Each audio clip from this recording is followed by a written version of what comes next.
अनेक कामों को मंजूरी मिली और अनेक अटके हुए काम क्लियर हुए। इसमें मैं निश्चित रूप से आदरणीय सोम प्रकाश जी को हृदय से बहुत बहुत धन्यवाद देता हूं, उनका अभिनंदन करता हूं।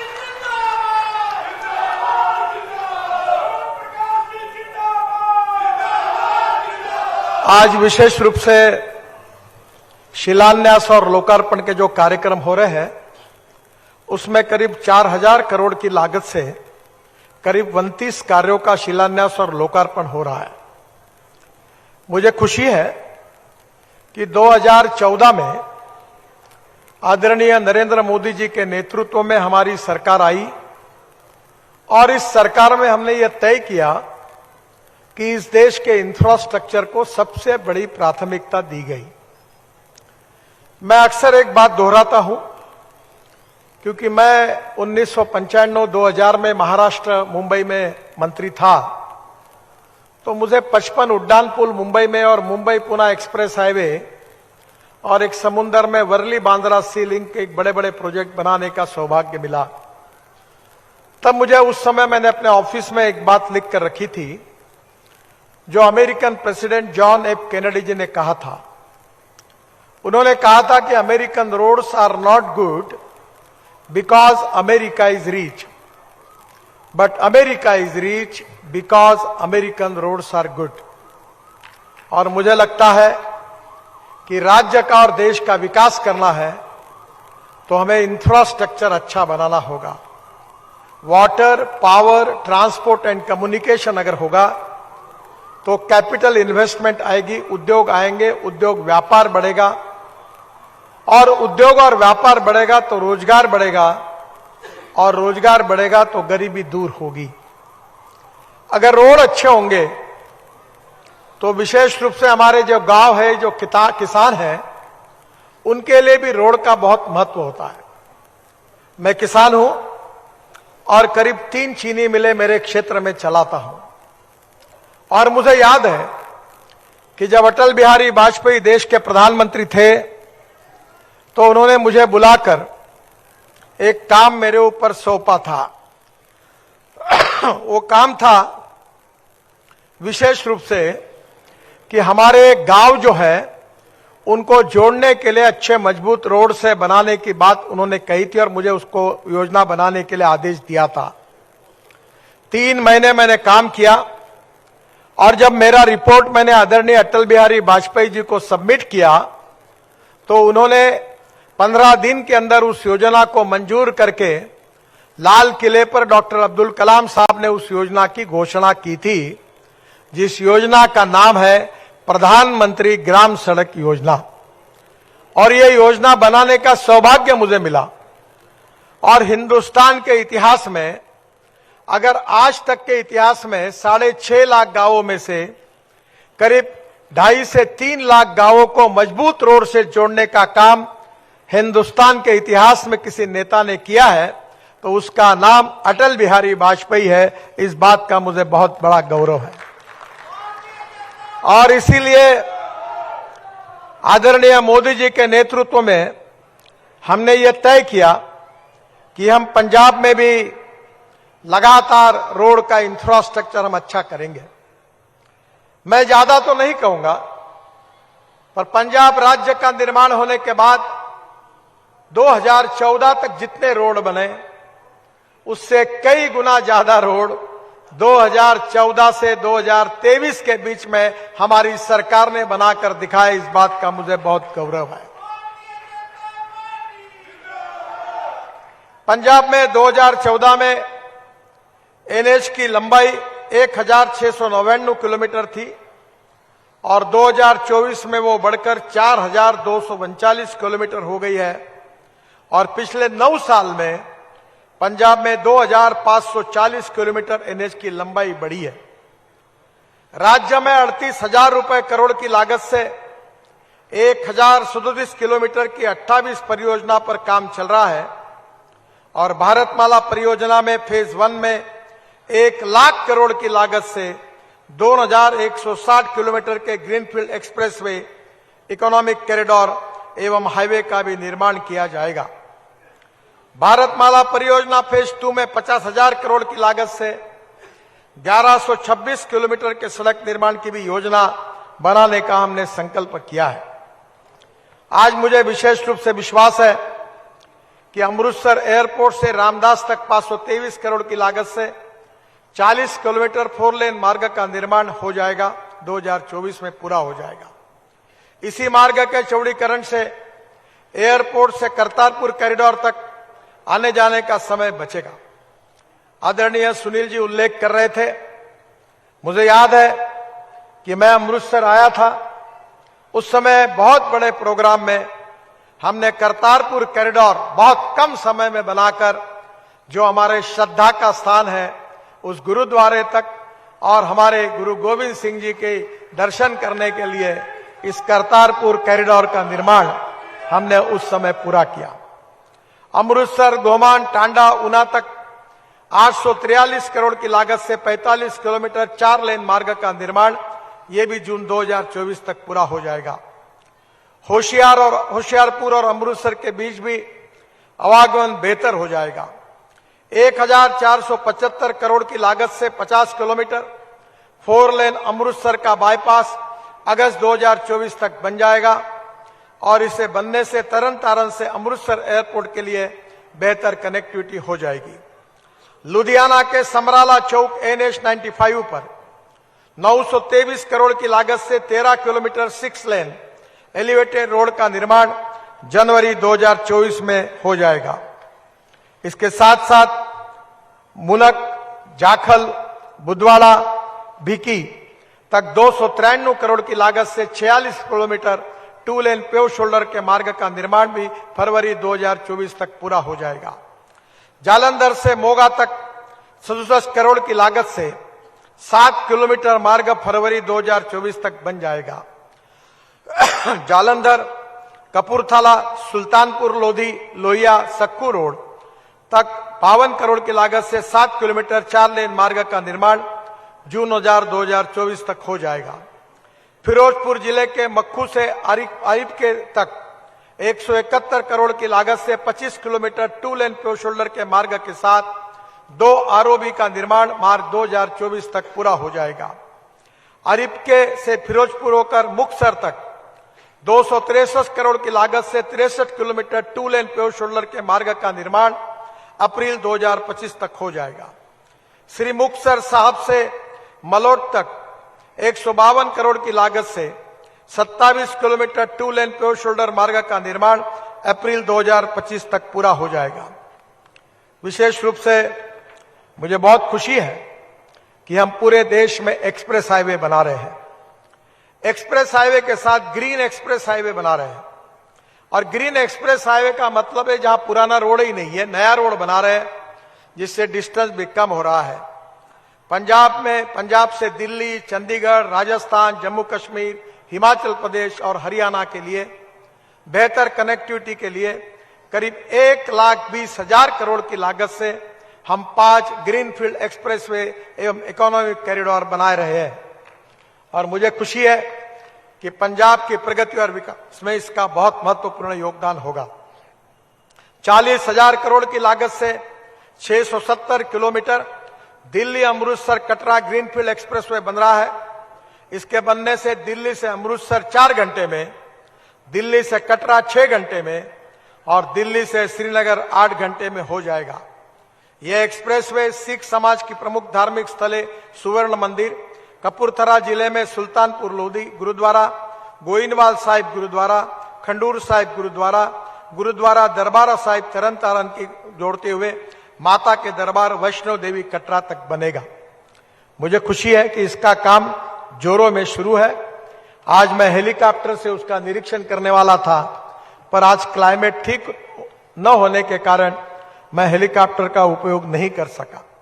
यह एक्सप्रेसवे पटियाला, मंगरूर, मलेरकोटला, लुधियाना, जालंधर, कपूरथला, गुरदासपुर जैसे औद्योगिक क्षेत्र से गुजरेगा। अभी दिल्ली से कटरा की दूरी 727 किलोमीटर है, इसमें 70 किलोमीटर दूरी कम हो जाएगी और इस एक्सप्रेसवे से समय भी बचेगा। दिल्ली में जो KMP से आरंभ होकर हरियाणा में यह एक्सप्रेसवे 134 किलोमीटर बन रहा है, जिसमें 90 किलोमीटर बन भी गया है। बाकी 47 किलोमीटर का काम मई 2024 में पूरा हो जाएगा। पंजाब में इस एक्सप्रेस की लंबाई, हाईवे की लंबाई 400 किलोमीटर है, जिसमें 263 किलोमीटर में काम शुरू हो गया है। मैं पंजाब की सरकार से अनुरोध करूंगा कि लैंड एक्विजिशन के बारे में जो सहयोग है, अगर वो करेंगे तुरंत, तो ये काम जल्दी पूरा होने में निश्चित रूप से उपयोग होगा। पंजाब में इस एक्सप्रेसवे की लंबाई 400 किलोमीटर है और जिसमें 263 किलोमीटर में काम शुरू हो गया है। जम्मू कश्मीर में एक्सप्रेसवे की लंबाई 135 किलोमीटर है, जिसमें भी काम चल रहा है। दूसरा बहुत महत्वपूर्ण हाईवे है और वह हाईवे है अमृतसर भटिंडा जामनगर एक्सप्रेसवे, जो 23,000 करोड़ की लागत से 917 किलोमीटर लंबा अमृतसर भटिंडा जामनगर इकोनॉमिक कॉरिडोर है, जिसमें 650 किलोमीटर मार्ग बन चुका है। बाकी काम 2025 तक पूरा हो जाएगा। इस कॉरिडोर में 502 किलोमीटर हिस्से का उद्घाटन आदरणीय प्रधानमंत्री कर चुके हैं। यह कॉरिडोर पंजाब में 155 किलोमीटर, राजस्थान में 650 किलोमीटर और गुजरात में 125 किलोमीटर बन रहा है। यह ऐसा आर्थिक कॉरिडोर है जो देश की 3 रिफाइनरी, पंजाब की भटिंडा रिफाइनरी, राजस्थान की बाड़मेर रिफाइनरी और गुजरात की जामनगर रिफाइनरी को जोड़ेगा। अमृतसर से भटिंडा की 35 किलोमीटर दूरी कम हो जाएगी तथा अमृतसर से भटिंडा सिर्फ 1.5 घंटे में पहुंचा जा सकेगा। इस कॉरिडोर के बनने से भटिंडा से लुधियाना आना जाना आसान हो जाएगा। अभी लोगों को बरनाला से आगे सिंगल सड़क से जाना पड़ता है। निश्चित रूप से इसका फायदा लुधियाना के लोगों को भी मिलेगा। अमृतसर से जामनगर कॉरिडोर को कपूरथला जिले में सुल्तानपुर लोधी के पास दिल्ली कटरा एक्सप्रेसवे से जोड़ा जाएगा, जिसमें माता वैष्णो देवी धाम की यात्रा सुगम हो जाएगी। यह कॉरिडोर पंजाब, राजस्थान, हरियाणा और गुजरात के 15 जिलों से गुजर रहा है। इस कॉरिडोर को अमृतसर जामनगर कॉरिडोर से जोड़ने के लिए मंडी डडवाली से चौटाला तक 903 करोड़ की लागत से 35 किलोमीटर 6 लेन मार्ग का निर्माण जनवरी 2024 में पूरा हो जाएगा। इसके अलावा मंडी डडवाली से पानीपत तक 6000 करोड़ की लागत से 270 किलोमीटर 6 लेन ग्रीनफील्ड कॉरिडोर बन रहा है, जो पंजाब के प्रगति और विकास के लिए बहुत उपयोगी होगा। मैं विशेष रूप से आपको एक बहुत इंपॉर्टेंट रोड की सौगात हमारी सरकार ने दी है, वो लुधियाना भटिंडा ग्रीनफील्ड हाईवे 2500 करोड़ की लागत से 75 किलोमीटर लंबा लुधियाना भटिंडा ग्रीनफील्ड कॉरिडोर बनाया जा रहा है। अभी लुधियाना से भटिंडा तक की दूरी 120 किलोमीटर है। इस ग्रीनफील्ड कॉरिडोर बनने से यह दूरी 45 मिनट में तय हो जाएगी। आप 45 मिनट में लुधियाना से भटिंडा तक पहुंच जाओगे। यह ग्रीनफील्ड कॉरिडोर लुधियाना को अमृतसर जामनगर इकोनॉमिक कॉरिडोर से कनेक्ट करेगा और यह हाईवे हलवारा में प्रस्तावित लुधियाना इंटरनेशनल एयरपोर्ट से भी जुड़ा जाएगा। यह कॉरिडोर दिसंबर 2025 तक बन जाएगा। मुझे बहुत खुशी है कि इसके साथ साथ लुधियाना रूपनगर, ये बहुत ही महत्वपूर्ण हाईवे हम बना रहे हैं, जो लुधियाना से रूपनगर तक 4350 करोड़ की लागत से 128 किलोमीटर ग्रीनफील्ड कॉरिडोर फरवरी 2025 तक बन जाएगा। इसके बनने से यह दूरी 1 घंटे में तय की जा सकेगी। इसे लुधियाना से 17 किलोमीटर दूर मानेवाल में दिल्ली कटरा एक्सप्रेसवे से जोड़ा जाएगा। इसके बनने से लुधियाना से मंडी, धर्मशाला, बिलासपुर तक सीधी कनेक्टिविटी हो जाएगी और यह हाईवे NH 44 के उत्तर दक्षिण कॉरिडोर पर ट्रैफिक का दबाव कम करेगा। यह ग्रीनफील्ड कॉरिडोर फरवरी 2025 तक पूरा हो जाएगा और जिससे दिल्ली से लुधियाना और लुधियाना से मनाली तक हम जा सकेंगे और पूरा ट्रैफिक इसी रोड से हिमाचल में जाएगा। पांचवा जो इंपॉर्टेंट है वो चंडीगढ़ अंबाला कोटपुतली कॉरिडोर हमारे इंडस्ट्री और बिजनेस के लिए बहुत आवश्यक है। चंडीगढ़ से अंबाला होकर कोटपुतली तक ग्रीनफील्ड एवं इकोनॉमिक कॉरिडोर बन रहा है। चंडीगढ़ से अंबाला तक 1641 करोड़ की लागत से 30 किलोमीटर 6 लेन ग्रीनफील्ड कॉरिडोर का काम अक्टूबर 2025 तक हो जाएगा। इस कॉरिडोर से बनने से चंडीगढ़ से अंबाला केवल हम जल्दी पहुंच पा सकेंगे और निश्चित रूप से इससे समय की और फ्यूल की बचत होगी। अंबाला से कोटपुतली तक 11,375 करोड़ की लागत से 313 किलोमीटर 6 लेन इकोनॉमिक कॉरिडोर बन गया है और इस इकोनॉमिक कॉरिडोर के बनने से पंजाब से हरियाणा, राजस्थान के बीच अच्छी कनेक्टिविटी हो जाएगी तथा चंडीगढ़ से कोटपुतली के बीच 50 किलोमीटर की दूरी कम हो जाएगी। मुझे खुशी है कि मैं जब वाटर रिसोर्सेस मंत्री था तो पंजाब, हरियाणा, उत्तराखंड, हिमाचल, दिल्ली, राजस्थान बहुत झगड़े चलते थे। 1970 से करीब 23 प्रोजेक्ट ऐसे थे जिनमें झगड़ा चल रहा था। मुझे इस बात की खुशी है कि मैंने उस समय सभी मुख्यमंत्रियों को बुलाकर 17 झगड़े समाप्त कर दिए। आज पंजाब में पानी सबसे इंपॉर्टेंट है और मुझे खुशी है कि भारत और पाकिस्तान का निर्माण होने के बाद 3 नदियां भारत को मिली और 3 नदियां हमारी पाकिस्तान को मिली और हमारे 3 नदियों के पानी पर जो अधिकार का पानी था वो पाकिस्तान में बह रहा था और मैंने निर्णय किया और कश्मीर के उस समय सत्यपाल मलिक राज्यपाल थे, उनसे पंजाब के हमारे आदरणीय मुख्यमंत्री दोनों के बीच में सुलह कर दी और जिसके कारण पंजाब में और पानी उपलब्ध होगा। मुझे याद है कि भटिंडा के तरफ जो इंदिरा कैनाल था वो जगह जगह टूट गया था जिसके कारण काफी नुकसान हो रहा था, जमीन भी खराब हो रही थी। बादल साहब बार बार आकर, सीनियर बादल साहब प्रकाश सिंह जी मेरे पास कहते थे कि इसका उपाय ढूंढो। उस समय मैंने 2,500 करोड़ रुपए दिए और इंदिरा कैनाल का कंक्रीटीकरण किया। अभी मैं राजस्थान में था, इसके कारण राजस्थान के 7 जिलों को पानी मिला है और पंजाब की जमीन जो खराब हो रही थी उससे बच गई है। शाहपुर कंडी बांध परियोजना जो थी उसको भी मैंने उस समय मंजूरी देने का काम किया और मंत्रिमंडल में राष्ट्रीय परियोजना के रूप में उसको मंजूरी मिली है।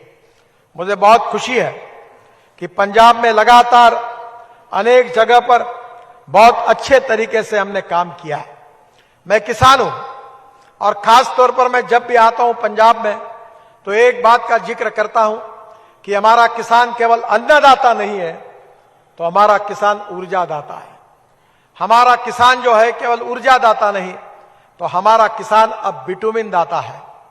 मैं आप सबको अनुरोध करता हूं कि अभी हमने टेक्नोलॉजी हासिल की है जो यशस्वी हुई है कि परली को जलाने के बजाय परली से बायो विटामिन तैयार होगा। हरियाणा में हमने एक प्रोजेक्ट डाला है इंडियन ऑयल के द्वारा जहां 1 लाख टन परली इकट्ठा हुई है और परली से 1 लाख लीटर इथेनॉल बनेगा रोज और 150 टन बायो विटामिन बनेगा और अब हवाई ईंधन, एविएशन फ्यूल जिसके ऊपर हवाई जहाज चलेंगे वो बनने की शुरुआत हुई है। मैं पंजाब के किसानों को आह्वान करूंगा कि आप परली जलाइए मत।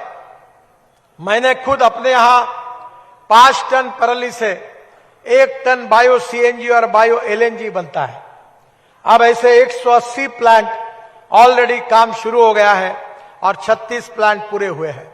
आपके ट्रैक्टर, आपकी बस, आपकी ट्रक इसी सीएनजी पे चल सकती है। और जो गन्ने के जूस से, मोलाइसिस से, ब्रोकन राइस से और मक्के से जो इथेनॉल बनता है उस इथेनॉल पर अब गाड़ियां चलती है। 20% पेट्रोल में इथेनॉल डाला जाता है और मुझे खुशी है कि 2004 से लेकर मैं इस बात का लगातार जिक्र करते आया हूं, इसके पीछे लगा हूं। मेरे पास टोयोटा कंपनी की इनोवा गाड़ी है। मैं आप सबको आमंत्रित करता हूं कि एक बार मेरे घर इसको देखने के लिए आइए।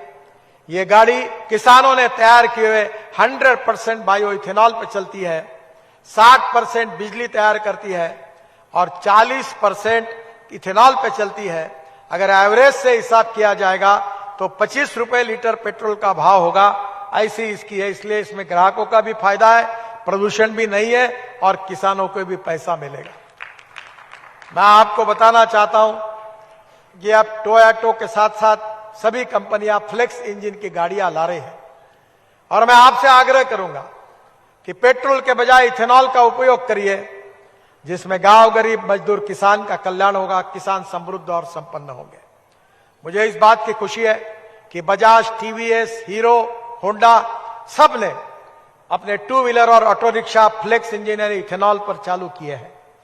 जल्दी ही इंडियन ऑयल 300 इथेनॉल के पंप देश में डाल रही है और आप इथेनॉल की मोटरसाइकिल, स्कूटर, ऑटो रिक्शा अगर लेंगे तो प्रदूषण कम होगा और इस देश का किसानों का कल्याण होगा। मेरे पास ग्रीन हाइड्रोजन पर चलने वाली गाड़ी है। मुझे आज बात की खुशी है कि हमारे परली से बायोमास से, cotton straw, wheat straw, rice straw, bagasse से अभी हाइड्रोजन तैयार होगा और हम ये कोशिश कर रहे हैं कि एक किलो हाइड्रोजन की कीमत $1 के नीचे आए, यानी 80 रुपए, और 1 किलो हाइड्रोजन ये इसकी 4 लीटर डीजल के बराबरी में होगा। मेरे पास जो टोयोटा कंपनी की मिराई गाड़ी है उसका नाम है मिराई।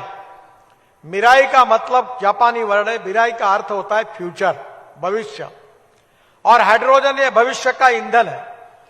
हमारा देश एनर्जी को इंपोर्ट करता है, अब आने वाले समय में हमको एनर्जी को एक्सपोर्ट करने वाला देश बनना है।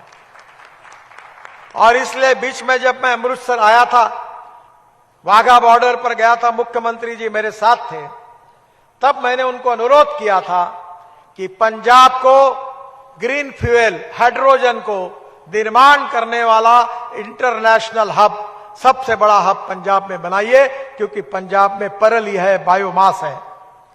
जो कोल से हाइड्रोजन बनता है वो ब्लैक हाइड्रोजन होता है, जो पेट्रोलियम से बनता है वो ब्राउन हाइड्रोजन होता है, और जो बायोमास से बनता है, rice straw, cotton straw, wheat, ये जो बगास है, जो अभी मैं आते समय देख रहा था गुड़ बन रहा था, तो ये बगास से हाइड्रोजन बनेगा। हाइड्रोजन से हवाई जहाज चलेंगे और हाइड्रोजन से रेलवे का इंजन चलेगा, हाइड्रोजन से ट्रक चलेगी, हाइड्रोजन से बसेस चलेगी, हाइड्रोजन से कार चलेगी। और अभी तो टाटा और अशोक लेलैंड ने जो अपना पेट्रोल डीजल का आईसी इंजन है वो हाइड्रोजन पर चलने वाला, उसको भी मैंने लॉन्च किया है। बहनों और भाइयों, मैं ऐसे हवा में बातें करने वाला नेता नहीं हूं। मैं जो बोलता हूं वही होता है और वही डंके की चोट पर आपको कहता हूं, और इसलिए मेरे ऊपर विश्वास रखिए। पंजाब को सुखी, समृद्ध और संपन्न बनाना होगा तो पंजाब के किसानों को ऊर्जादाता बनाना होगा। आज गेहूं, चावल, मक्का बहुत है, ग्लोबल मार्केट में कीमत नहीं बढ़ रही, फर्टिलाइजर की कीमतें बढ़ गई, और रासायनिक खतों के उपयोग के कारण कैंसर जैसे अनेक रोगों का हमको सामना करना पड़ रहा है। अब ड्रोन से स्प्रेइंग करके नैनो यूरिया और नैनो मिश्र खत आए। मेरे खेती में 1 एकड़ में 85 टन गन्ना हुआ। मेरी पत्नी खेती देखती, उसको अवार्ड मिला। अब 100 टन गन्ना होता है हमारे यहां। मैं आपको कहना चाहता हूं कि ड्रोन का उपयोग करिए, किसानों को समृद्ध और संपन्न करिए। जो एग्रीकल्चर प्रोड्यूस है उसमें प्रोसेसिंग इंडस्ट्रीज को डालिए। हम अच्छे रोड बनाकर एग्रीकल्चर एक्सपोर्ट को बढ़ाइए और हमारे पंजाब को, हमारे भारत को दुनिया की महाशक्ति बनाइए। यही सपना लेकर हम सब लोग काम कर रहे हैं, और इसी सपने के लिए आवश्यक है कि हमें अच्छे रोड बनाने चाहिए, 24 घंटे बिजली चाहिए, खेत को पानी चाहिए, कम्युनिकेशन की साधन चाहिए, और इसीलिए अब रोपवे, केबल कार, फेनाकुलर रेलवे, बहुत सी चीजों को, टेक्नोलॉजी को हम ला रहे हैं। मुझे बहुत खुशी है कि आने वाले समय में पंजाब के विकास में मेरे विभाग की ओर से जो सहयोग करने का अवसर मुझे प्रधानमंत्री जी ने दिया, इसके लिए मैं बहुत ही उनके प्रति आभार व्यक्त करता हूं। कुछ आदरणीय सोम प्रकाश जी ने मांगे की है, उसके बारे में मैं डिक्लेरेशन कर देता हूं। उन्होंने मुझे विशेष रूप से कहा है कि दौसया, मुकेरियन, भोगपुर, लेनर बाईपास आज के इसमें उसको ऑलरेडी अनाउंस कर दिया है, उनका काम हो जाएगा। दूसरा, उन्होंने कहा है कि solution for traffic congestion problem at sugar mill Chowk Phagwara, इसका डीपीआर बनाने के लिए कह दिया है। आज जो शिलान्यास हुआ है बाईपास का, उससे प्रॉब्लम सॉल्व होगा और पुराने रोड को भी वन टाइम डेवलपमेंट में करने का आदेश मैंने दिया है, वो भी हो जाएगा। Construction of bypass road from Ludhiana road to Nakodar road and Jalandhar road, connecting Ludhiana and Jalandhar Road इसका डीपीआर बनाने के लिए आदेश दे दिया है, उसकी भी शुरुआत हो गई है।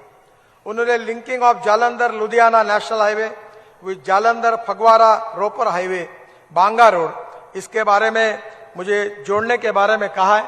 मैं उनसे अनुरोध करूंगा कि एक पंजाब सरकार से सीआरएफ में एक प्रस्ताव मुझे दे दो, तुरंत उसको मैं मंजूर करके दूंगा। ये भी घोषणा मैं कर देता हूं। उनके चारों काम हो गए हैं। पंजाब में आज 12,000 करोड़ की घोषणा हुई है। माननीय ओम प्रकाश जी के द्वारा होशियारपुर में सड़क कनेक्टिविटी में जो जो उन्होंने मांगा वो मैंने मंजूर करके दिया है।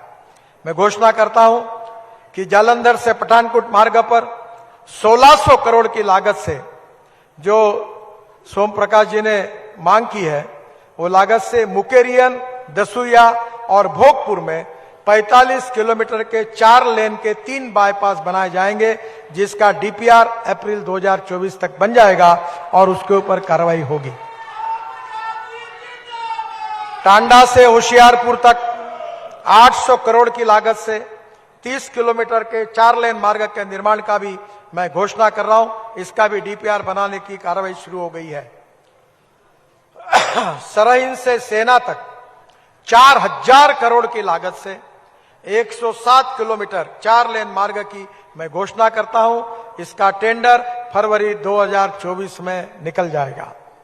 पटियाला में 1065 करोड़ की लागत से 27 किलोमीटर 4 लेन के उत्तरी बाईपास का टेंडर जनवरी 2024 में हो जाएगा। 50% लैंड एक्विजिशन कॉस्ट पंजाब सरकार ने देने का वादा किया है, वो देंगे तो और आसानी होगी। पठानकोट में 605 करोड़ की लागत से 12 किलोमीटर 4 लेन बाईपास का टेंडर जनवरी 2024 में हो जाएगा। जीरकपुर में 1238 करोड़ की लागत से 19 किलोमीटर 4 लेन बाईपास का टेंडर फरवरी 2024 में हो जाएगा। श्री मुक्तसर साहब में 600 करोड़ की लागत से 20 किलोमीटर लंबे बाईपास का डीपीआर जनवरी 2024 में बन जाएगा। तरन तारण से गोइंदवाल साहिब होकर कपूरथला तक 950 करोड़ की लागत से 50 किलोमीटर 4 लेन मार्ग का डीपीआर बनाने के आदेश दे दिए हैं। 2023 अप्रैल तक बन जाएगा। आरिफके से अमरकोट तक 500 करोड़ की लागत से 32 किलोमीटर 4 लेन मार्ग का डीपीआर अप्रैल 2024 को बन जाएगा। भवानीगढ़ में 250 करोड़ की लागत से 2.2 किलोमीटर का 4 लेन एलिवेटेड रोड बनाने की मैं घोषणा कर रहा हूं। इसका डीपीआर 2024 तक बन जाएगा। इसी एलिवेटेड रोड के बनने से जीरकपुर, पटियाला, संगरूर और भटिंडा का ट्रैफिक सुगम हो जाएगा तथा भवानीगढ़ में ट्रैफिक जाम की समस्या हल हो जाएगी। मुझे खुशी है कि राज्य सरकार के आग्रह से जालंधर से होशियारपुर के मार्ग की बाधा दूर करने के लिए सोम प्रकाश जी के साथ कई बैठकें की गई। मैंने मुख्यमंत्री जी को भी पत्र लिखकर भूमि अधिग्रहण का काम जल्दी कराने के बारे में भी निवेदन किया है। मैं राज्य सरकार से फिर आग्रह करता हूं कि जालंधर से होशियारपुर तक 1070 करोड़ की लागत से 38 किलोमीटर 4 लेन मार्ग का निर्माण की बाधा जल्द दूर करें, जिससे यह काम शीघ्र पूरा हो जाएगा। इसके मुझे निश्चित रूप से खुशी होगी। सेतु बंधन में मैं और 60 करोड़ की घोषणा करता हूं। यहाँ पीडब्ल्यूडी सेक्रेटरी हमारे मेरे साथ काम करते थे पहले, वो बैठे, वो 2 बीजेस का और मुझे भेज दे, वो भी मैं उसको कर दूंगा। और इसके साथ साथ सीआरएफ को भी 200 करोड़ के काम और मैं मंजूर कर रहा हूं। मैं पंजाब सरकार का हमारे कार्यों में जो सहयोग मिलता है उसके लिए मुख्यमंत्री, मंत्री जी और प्रशासन का भी धन्यवाद देता हूं। और सोम प्रकाश जी ने हर बार मेरे साथ अनेक कामों के बारे में वो लगातार फॉलोअप करते रहे। सांपला जी भी बहुत बार यहाँ की समस्या को लेकर मेरे पास आए, उन्होंने भी अनेक बार इन सब समस्याओं का मेरे साथ जिक्र किया है। दोनों की मांगे पूरी करने का आज मौका मुझे मिला, इससे मैं बहुत खुश हूं और दोनों को भी मैं बहुत बहुत धन्यवाद देता हूं। और फिर से एक बार आप सबको अभिवादन करते हुए आपके विकास में निश्चित रूप से पूरा सहयोग मेरे विभाग से होता रहेगा, इसी विश्वास के साथ मैं अपनी बात को समाप्त करता हूं। धन्यवाद, नमस्कार। मेरे साथ जोर से कहिए, भारत माता की